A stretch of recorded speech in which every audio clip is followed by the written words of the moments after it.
This is BoomerLife on CL650.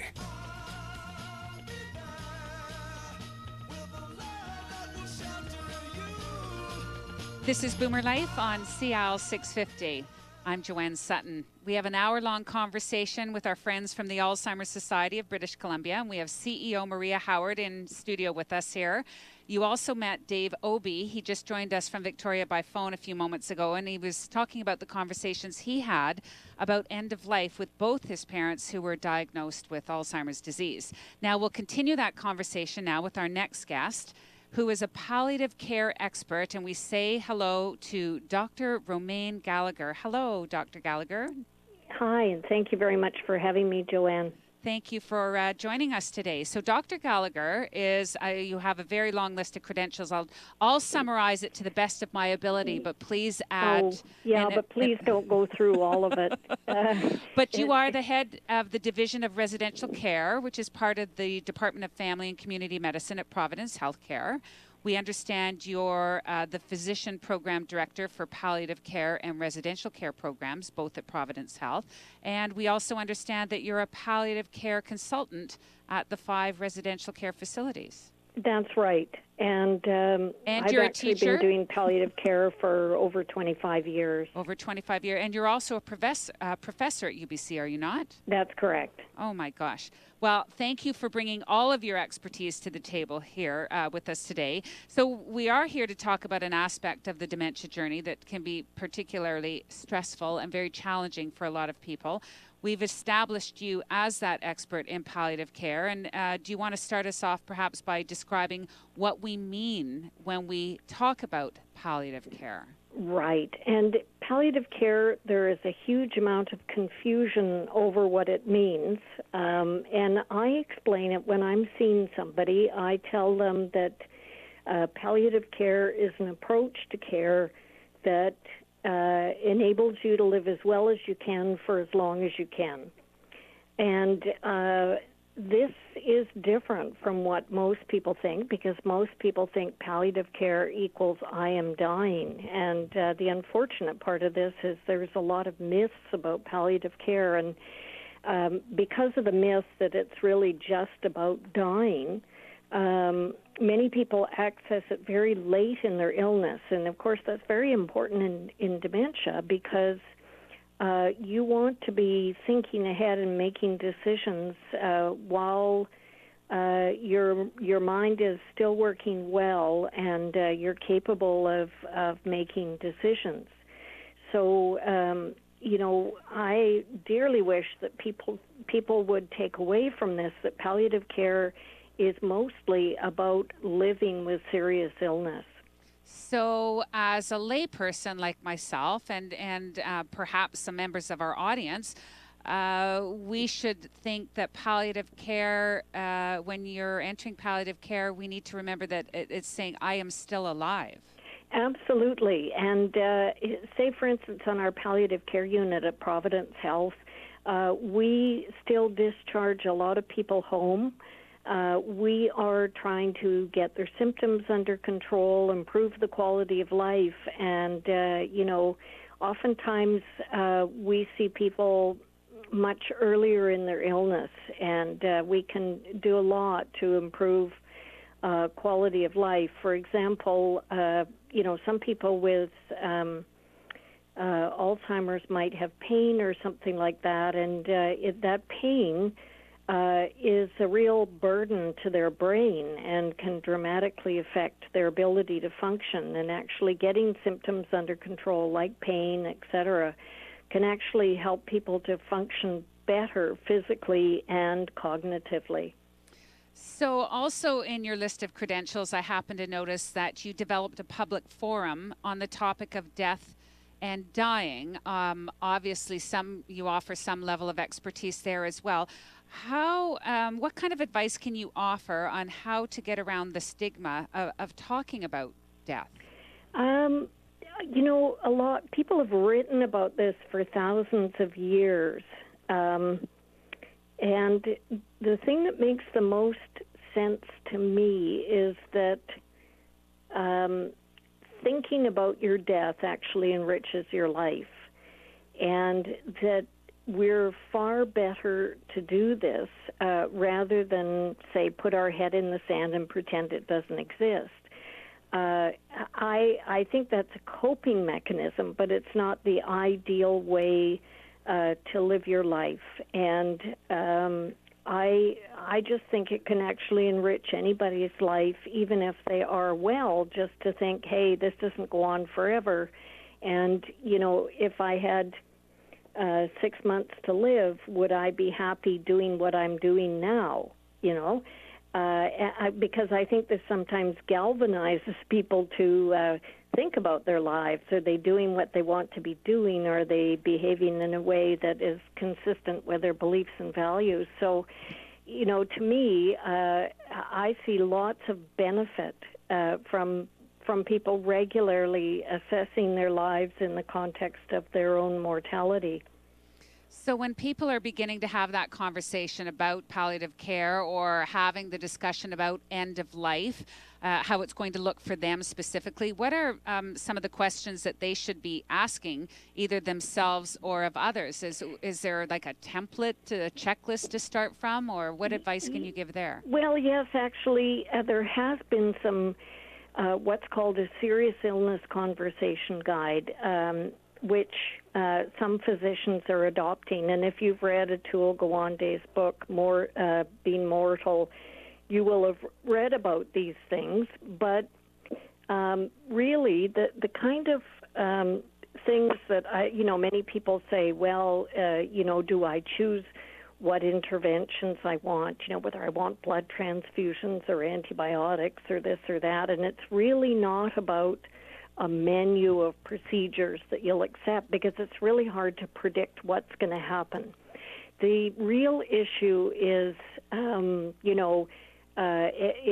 can be thought about in a series of questions. And one of them is, if your health situation worsens, what are your most important goals? So to think about those things, and also what gives your life quality, right? Because it is different for everybody. The other thing are, what are your biggest fears and worries about the future with your health? And some people might say, they might start telling stories about what they've witnessed, what they've seen in their friends, etc. And basically, you're almost asking for a person, what would be worse than death? And some people might say, if I couldn't walk, it would be worse than death. Whereas other people might say, well, just not being able to see my family. I'm happy in any state as long as I can see my family. It really varies. We also like to talk to people about, if you become sicker, how much are you willing to sacrifice to try and ward off or hold off what's happening to you? And I'm being sort of vague about that, because I think these things can apply to any illness. In other words, how much treatment are you willing to go through to either keep up your quality of life or lengthen your life? And then the other thing is to say, have you shared this with your family? Because written things can be difficult to interpret. And I actually prefer to be able to discuss it with someone who knows the person well and knows how they would feel about a particular medical situation and can sort of speak to what they think they would choose. If I can make another point, I think healthcare professionals make big mistakes when they say to people, family members, what do you want us to do for your mother? Because that's not the question. It's not what we would like to see happen, which usually means give Mom everything you've got. We want her to live long and live well. It's about, how do you think your mom would feel about this medical situation and given the potential treatments, what do you think she would most feel comfortable with? You've raised so many great points, Dr. Gallagher. We could sit here and speak for an hour on this topic and make great use of your expertise. But let me just sneak in another question about how can you have these end of life or palliative type conversations with someone who's diagnosed with Alzheimer's or other dementia while they still have the cognitive ability to make these questions? It could be 9 years or 10 years prior to their end of life. Absolutely. And the interesting thing that we know is when they have done quality of life surveys for people with quite moderate dementia, they've found that people still rate their quality of life pretty good as long as their pain is well controlled and, things are pretty good. And typically, the people with dementia rate their quality of life higher than their caregivers do. So I think, once people forget that they forget things and forget perhaps that they actually have dementia, it often frees up some of these issues. So you're saying, how can we have this in advance, understanding that people's wishes and preferences might change over time. And this is why I say a written document is challenging, because it reflects something from much earlier. Right. I think it's much better to have friends and family members that you trust and value, and have them willing to be involved in your care and kind of reflecting your personality and reflecting the kind of things that are important for you. And of course, having this conversation beforehand, not about so much how you want it to go, but about what's important to you, that gives people the information that they need to try and represent you. So, Dr. Gallagher, are you content with the level of palliative care that's offered in the province right now, or do you think we still need to grow?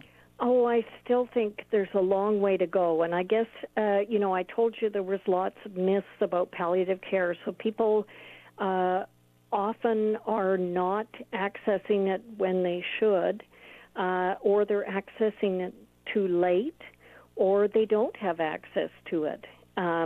We are still really struggling to integrate palliative care into all aspects of medical care so that you receive it by default. Currently, it kind of requires your primary health care provider to be aware of palliative care, to have a good sense of palliative care approach themselves, and to know when they need expert help. And so we're still working very much on that. Well, Dr. Gallagher, thank you very much for the work that you do and for your contributions to the program. You have been very helpful today. Great. Can I leave one more thing for you? Yes, you can. A good resource for patients and families for all aspects around palliative care is Canadian Virtual Hospice, which is www.virtualhospice.ca. And I'd highly recommend this for people for future reading and information. Thanks very much for that. Enjoy the rest of the day. Thank you. This is BoomerLife with the Alzheimer's Society of British Columbia. We're covering the topic of end of life, and you've been listening to Dr. Romaine Gallagher, a specialist in palliative care. Next, we'll supply a few answers for you about wills and special legal requests. That's all coming up next on CL 650. Celebrating the baby boomer lifestyle. This is Boomer Life on CL 650.